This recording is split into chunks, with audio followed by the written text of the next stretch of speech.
शादीशुदा लोगों के लिए एक बड़ी सीख। पति ने पत्नी को किसी बात पर 3 थप्पड़ जड़ दिए। पत्नी ने इसके जवाब में अपना सैंडल पति की तरफ फेंका।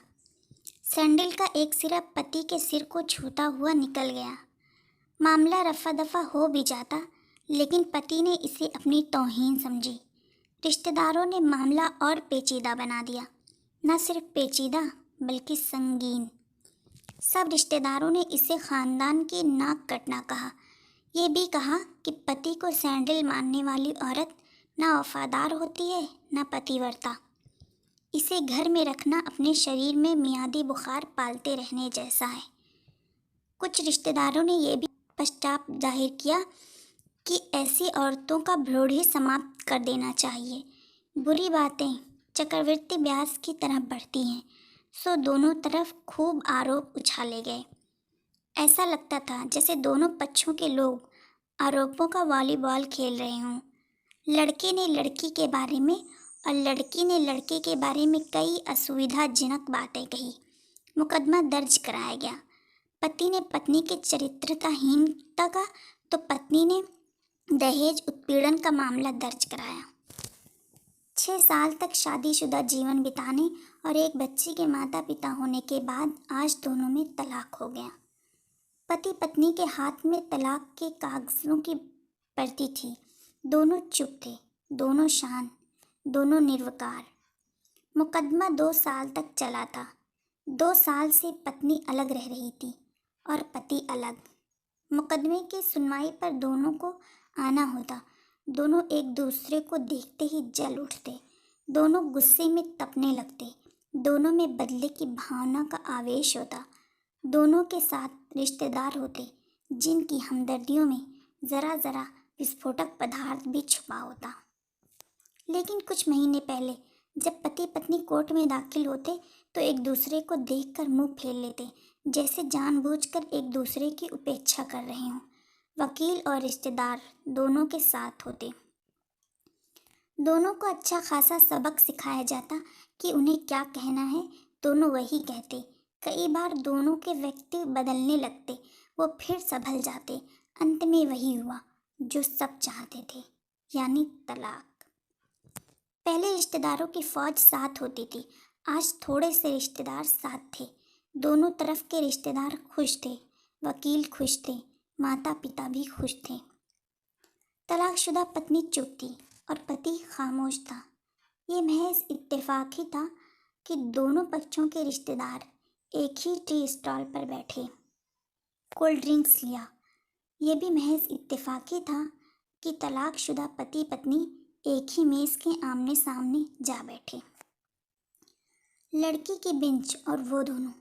कांग्रेचुलेशंस, आप जो चाहते थे वही हुआ, स्त्री ने कहा। तुम्हें भी बधाई, तुमने भी तो तलाक देकर जीत हासिल की, पुरुष बोला। तलाक क्या जीत का प्रतीक होता है? स्त्री ने पूछा। तुम बताओ, पुरुष के पूछने पर स्त्री ने जवाब नहीं दिया। वो चुपचाप बैठी रही। फिर बोली, तुमने मुझे चरित्रहीन कहा था। अच्छा हुआ अब तुम्हारा चरित्रहीन स्त्री से पीछा छूटा। वो मेरी गलती थी, मुझे ऐसा नहीं कहना चाहिए था, पुरुष बोला। मैंने बहुत मानसिक तनाव झेला है। स्त्री की आवाज़ सपाट थी, ना दुख ना गुस्सा। जानता हूँ, पुरुष इसी हथियार से स्त्री पर वार करता है जो स्त्री के मन और आत्मा को लहूलुहान कर देता है। तुम बहुत अच्छी हो, मुझे तुम्हारे बारे में ऐसी गंदी बात नहीं कहनी चाहिए थी।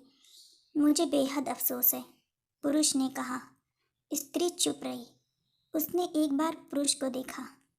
कुछ पल चुप रहने के बाद पुरुष ने गहरी सांस ली और कहा, तुमने भी तो मुझे दहेज का लोभी कहा था। गलत कहा था, पुरुष की ओर देखती हुई स्त्री बोली। स्त्री कुछ देर चुप रही, फिर बोली, मैं कोई और आरोप लगाती, लेकिन मैं नहीं। प्लास्टिक के कप में चाय आ गई। स्त्री ने चाय उठाई। चाय जरा सी छलकी। गरम चाय स्त्री के हाथ पर गिरी। सी की आवाज़ निकली। पुरुष के गले में उसी क्षण ओह की आवाज़ निकली। स्त्री ने पुरुष को देखा। पुरुष स्त्री को देखे जा रहा था। तुम्हारा कमर दर्द कैसा है? पति पूछ पड़ा। ऐसा ही है, कभी वुवान तो कभी कॉम्फिब्लेक्स। स्त्री ने बात खत्म करनी चाहिए। तुम एक्सरसाइज भी तो नहीं करती, पुरुष ने कहा तो स्त्री फीकी हंसी हंस दी। तुम्हारे अस्थमा की क्या कंडीशन है, फिर अटैक तो नहीं पड़े, स्त्री ने पूछा। अस्थमा? डॉक्टर सोरी ने स्ट्रेन मेंटल स्ट्रेस कम करने को कहा है, पुरुष ने जानकारी दी।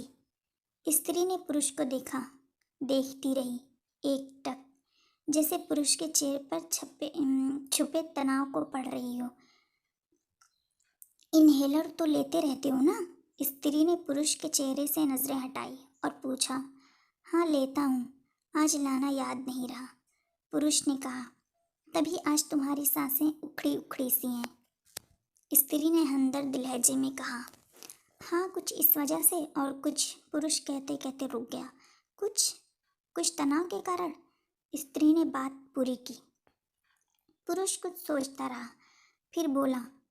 तुम्हें 4 लाख रुपए देने हैं और 6,000 रुपये महीना भी। हाँ फिर, स्त्री ने पूछा। वसुंधरा में फ्लैट है, तुम्हें तो पता है, मैं उसे तुम्हारे नाम कर देता हूँ। 4 लाख रुपए फिलहाल मेरे पास नहीं है, पुरुष ने अपने मन की बात कही। वसुंधरा वाले फ्लैट की कीमत तो 20 लाख रुपए होगी, मुझे सिर्फ 4 लाख रुपए चाहिए, स्त्री ने स्पष्ट किया। बिटिया बड़ी होगी, 100 खर्च होते हैं, पुरुष ने कहा। वो तो तुम 6,000 रुपये महीना मुझे देते रहोगे, स्त्री बोली। हाँ ज़रूर दूंगा, पुरुष ने उत्तर दिया। 4 लाख अगर तुम्हारे पास नहीं है तो मुझे मत देना, स्त्री ने कहा। उसके स्वर में पुराने संबंधों की गर्द थी। पुरुष उसका चेहरा देखता रहा। कितनी सहृदय और कितनी सुंदर लग रही थी सामने बैठी स्त्री, जो कभी उसकी पत्नी हुआ करती थी।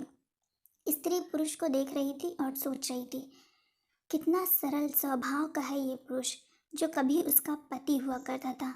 कितना प्यार करता था उससे।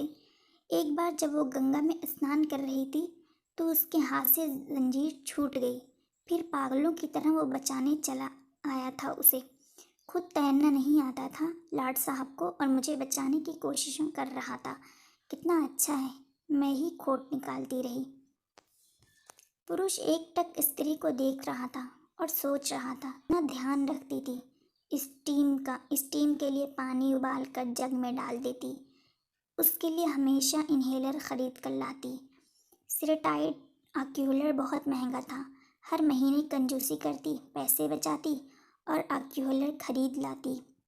दूसरों की बीमारी की कौन परवाह करता है, ये करती थी परवाह, कभी जाहिर भी नहीं होने देती थी कि कितनी संवेदना थी इसमें। मैं अपनी मर्दानगी के नशे में रहा, काश जो मैं इसके जज्बे को समझ पाता। दोनों चुप थे, बेहद चुप, दुनिया भर की आवाज़ों से मुक्त होकर खामोश। दोनों भीगी आंखों से एक दूसरे को देखते रहे। मुझे एक बात कहनी है, पुरुष की आवाज़ में झिझक थी। कहो, स्त्री ने सजल आंखों से उसे देखा। डरता हूँ, पुरुष ने कहा। डरो मत, हो सकता है तुम्हारी बात मेरे मन की बात हो, स्त्री ने कहा। तुम बहुत याद आती रही, पुरुष बोला। तुम भी, स्त्री ने कहा। मैं तुम्हें अब भी प्रेम करता हूँ, पुरुष बोला। मैं भी, स्त्री ने कहा। दोनों की आंख कुछ ज़्यादा ही सजल हो गई थी, दोनों की आवाज़ जज्बाती और चेहरे मासूम। क्या हम दोनों जीवन को नया मोड़ नहीं दे सकते, पुरुष ने पूछा। कौन सा मोड़, स्त्री ने सवाल किया। हम फिर से साथ साथ रहने लगे, एक साथ, पति पत्नी बनकर, बहुत अच्छे दोस्त बनकर, पुरुष ने प्रति उत्तर में कहा। ये पेपर, स्त्री ने पूछा। फाड़ देते हैं, पुरुष ने कहते हुए अपने हाथ से तलाक के कागजात फाड़ दिए। फिर स्त्री ने भी वही किया। दोनों उठ खड़े हुए, एक दूसरे के हाथ में हाथ डालकर मुस्कुराए। दोनों पक्षों के रिश्तेदार हैरान परेशान थे। दोनों पति पत्नी हाथ में हाथ डालकर घर की तरफ बढ़ चले, घर जो सिर्फ और सिर्फ पति पत्नी का था।